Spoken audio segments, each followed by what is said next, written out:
অস্থায়ী সরকারি কর্মচারী তৃণমূল পরিচালিত নেতাকর্মীরা নিয়োগ হয়েছে ভোট গণনা কেন্দ্রে। এই তথ্য এবং অভিযোগ নিয়ে জেলা শাসকের অফিসে পৌঁছলেন হুগলির বিজেপি প্রার্থী লকেট চট্টোপাধ্যায় এবং হুগলি জেলা বিজেপির সভাপতি তুষার মজুমদার সহ অন্যান্য নেতৃত্বরা। এদিন বিকেল 4টে নাগাদ জেলা শাসক না থাকায় সহ জেলা শাসকের হাতে সরকারি অস্থায়ী কর্মচারী তৃণমূলের নেতাকর্মীদের একটি নামের তালিকা হাতে তুলে দেওয়া হয়। যারা গ্রুপ অফ অফিসারদের নাম তারা দিয়েছে, এবং অর্ধেক লোক ভুয়ো অফিসার এবং অর্ধেক লোক তৃণমূলের লোককে দেওয়া আছে। আমরা এই ধরনের জিনিসগুলো যদি মানবো না, যদি এরকম হয় তাহলে গণনা বন্ধ থাকবে। দিদি এডিএম এর সঙ্গে দেখা করলেন, এডিএম বিষয়টি কি বললেন উনি, আমি এই আপনার কথাটা জানাবো, আমরা এটা চেক করব যারা আছে কিনা। উনি খুব ভদ্রভাবে বললেন, কিন্তু আমরা জানি যে যদি একজন আরও এটাকে সাইন করেন তাহলে সব কিছু দেখে শুনেই করে, ভেরিফাই করেই করা হয়।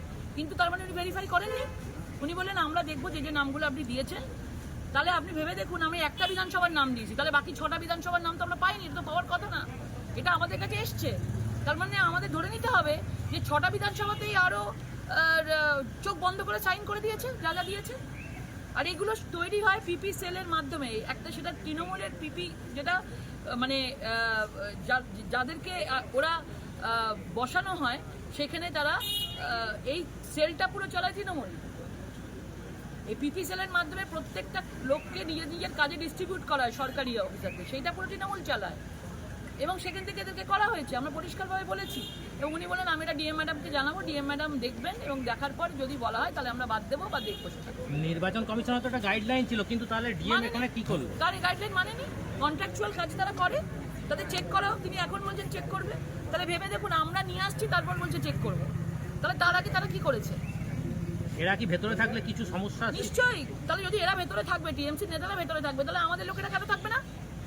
তাহলে আমাদের লোকেরা থাকুক, তাহলে এই কাউন্টিং হবেই না। সেদিনকে কাউন্টিং করতেই দেওয়া যাবে না, কিচ্ছু হবে না কাউন্টিং। যদি এই সব নেতাদেরকে আগে বার করতে হবে, না তাহলে কাউন্টিং হবে, নাহলে কাউন্টিং হবে না। কারণ এটা একটা বড় ক্রিমিনাল অফেন্স।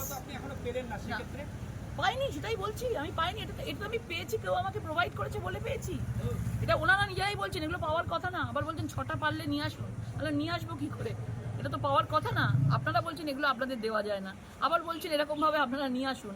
তার মানে ধরে নিতে হচ্ছে যে এরা এগুলো না, মানে একদম যে কথা ওরা বলেছিল সেই কথা রাখেনি, সেই কথা রাখেনি তারা। তারা এত স্বচ্ছভাবে করবেন বলছেন ইলেকশন, তাহলে শেষ মুহূর্তে তারা কথা রাখতে পারছেন না। টিএমসির লোকেদেরকে, নেতাদেরকে ভেতরে ঢুকিয়ে রাখছেন। এটা ডিএম বলুন, সবাই, এটা ক্রিমিনাল অফেন্স। এটা